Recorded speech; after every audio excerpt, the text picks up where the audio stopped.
Hello there.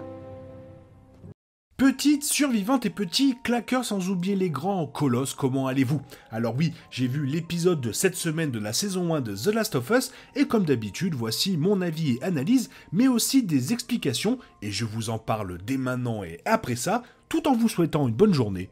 Let's go!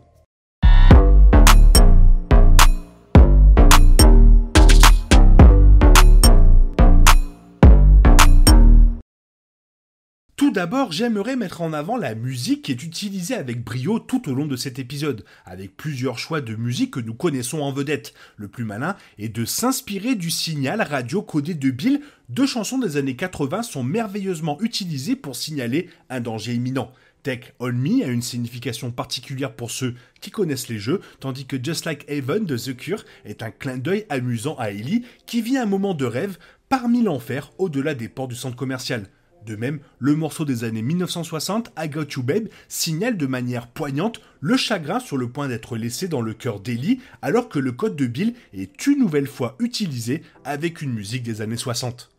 Cet épisode 7 voit les événements d'une DLC du jeu parfaitement mis en place dans l'histoire principale. C'est tant mieux, car avec cet aperçu du passé d'Ellie, nous pouvons parfaitement avoir une compréhension plus profonde d'elle à ce stade de l'histoire. Pour la plupart, cela joue comme un souvenir heureux alors qu'Ellie et son amie devenue amoureuse Riley se livrent à toutes les activités typiques des adolescentes consistant à se faufiler un peu de partout, à boire de l'alcool, à sauter par-dessus les toits et à rire des cadavres qui tombent à travers les planchers. Vous pouvez voir dans les yeux d'Ellie à quel point l'illumination du centre commercial est magique. L'écran soudainement saturé de couleurs évoque des images de rêve enfantin. Plusieurs scènes sont tirées en gros du jeu, des promenades en carrousel aux séances de photomaton, en passant par les danses de masques d'Halloween, chacune joyeusement recréée. Bella Ramsey partage une excellente chimie avec Stormbreed alors que le date parfait de Riley s'harmonise avec le désir d'Ellie de se précipiter vers la prochaine chose merveilleuse. C'est un ton rafraîchissant pour une série qui passe la majeure partie de son temps d'exécution immergée dans le désespoir que ce monde post-pandémique offre sans relâche. Cette chimie est la base d'une belle représentation et une véritable mise en avant pour les talents de Ramsey en tant qu'actrice, montrant de manière impressionnante une vaste gamme émotionnelle en l'espace de 50 minutes. À certains égards, cela agit comme un miroir condensé de l'histoire de Bill et Frank de l'épisode 3, bien que l'on n'ait malheureusement jamais eu le temps de sortir des murs du centre commercial en raison de l'insouciance des jeunes et d'un claqueur qui vient gâcher la fête. Cette courte scène d'action scelle leur destin et met pleinement en œuvre la spirale descendante de l'épisode. La rencontre tendue avec le claqueur est à juste titre chaotique et les styles de combat des filles sont aussi improvisés que ce à quoi on pourrait s'attendre de la part de deux adolescentes ayant une expérience de combat très limitée. Bien qu'elles aient gagné la bataille, elles perdent tout le reste, chacune révélant les morsures de l'autre aussi timidement qu'elle n'avait révélé leurs vrais sentiments que quelques instants auparavant.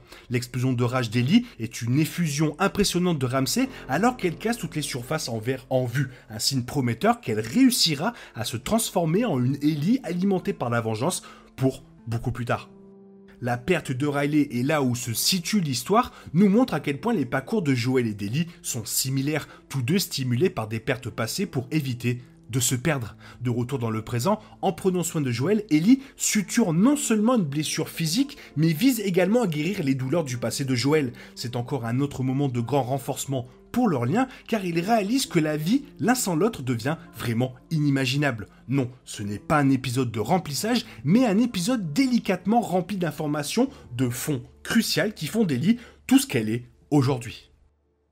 Et donc, avec une grande partie de cet épisode 7 se concentrant sur Riley et son lien avec Ellie, cela peut être surprenant lorsque la fin ne divulgue pas correctement ce qui lui est arrivé. La dernière fois qu'Ellie et Riley sont vues dans l'épisode, elles sont toutes deux été mordues et ont décidé de s'asseoir ensemble et d'attendre que l'infection du cordyceps s'empare d'elles. Comme on le sait depuis l'épisode 1, Ellie se retrouve entre les mains de Marlene et des Lucioles, mais on ne sait pas ce qui arrive à Riley.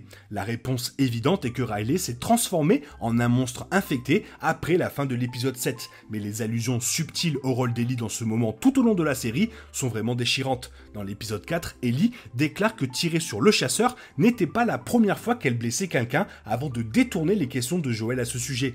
On peut donc en déduire qu'Ellie parlait de Riley, Ellie étant probablement forcée de tirer sur Riley après que cette dernière se soit transformée, malgré le fait qu'elle découvre qu'elle soit immunisée. Et donc ça nous amène à une autre question sur la façon dont Ellie se retrouve avec les Lucioles pour les événements de l'épisode 1. Marlene connaissait Ellie dans l'épisode 1 en raison de la connexion de Hannah, la mère d'Ellie, avec les Lucioles. Cependant, cela n'explique pas comment Marlene a trouvé Ellie, ce qui est subtilement répondu dans l'épisode 7. Dans cet épisode, il est révélé que Riley a rejoint les Lucioles et était stationné dans le centre commercial pour garder certaines fournitures. Il est probable que les Lucioles, y compris Marlene, se soient finalement rendus au centre commercial pour récupérer leurs fournitures ou autres avec Riley après ne pas avoir eu de ses nouvelles. C'est là que Marlene a retrouvé Ellie vivante, bien qu'elle ait été mordue. Cela suit le dialogue de Marlene et Ellie dans l'épisode 1, dans lequel Marlene rappelle à Ellie qu'elle a dit aux Lucioles de ne pas lui tirer dessus après avoir vu la morsure. Cela mène ensuite directement à l'épisode 1 qui lance les événements de la série. Un autre aspect de l'épisode 7 qui est très intéressant, c'est la façon dont la série retourne l'histoire de Joel et Ellie de l'épisode 6. L'intégralité de l'épisode 6 a montré la peur croissante de Joel face à sa connexion avec Ellie. Cependant, l'épisode 7 inverse cela en se concentrant sur la volonté d'Ellie de sauver Joel à cause de la douleur qu'elle a ressentie en perdant Riley. C'est une belle façon de montrer ce que chaque personnage ressent pour l'autre, tout en rendant les deux infiniment plus sympathiques dans le processus. Et donc, avec les allusions de Riley depuis le début de la série, la question de savoir pourquoi cette histoire valait la peine d'être racontée dans la série peut se poser. L'importance est liée à l'arc du personnage d'Ellie, en particulier pour beaucoup plus tard. Le cœur de l'arc du personnage d'Ellie à travers la série est centré sur son immunité et sur la façon dont cela contribue régulièrement à la culpabilité de sa survie. Cette culpabilité provoque également la peur principale d'Ellie, sa peur d'être seule, qu'elle a décrite à Sam ainsi qu'à Joel dans l'épisode 6. Ces deux choses, la culpabilité et la peur, viennent de cette expérience avec Riley. Riley était le premier amour d'Ellie et tragiquement la première personne à mourir d'une infection après qu'Ellie ait découvert son immunité. Cela prend en compte l'avenir de toute l'histoire expliquant à la fois pourquoi elle est maintenant si connectée à Joel et ne veut pas qu'il la quitte, et pourquoi elle est si déterminée à réaliser le rêve des Lucioles de synthétiser un remède. Tout cela entrera en jeu de manière très importante dans les 2 derniers épisodes et même dans la saison 2. Voilà encore un très bon épisode et la semaine prochaine s'annonce avec un peu plus d'action vu que cet épisode était relativement fait pour connaître les origines d'Ellie. Toi, qu'est-ce que tu en penses? Fais-le moi savoir dans la zone commentaire et il est temps pour toi de reprendre le cours normal de ta vie et on se retrouve demain pour une nouvelle vidéo. Bisous bisous, bye bye.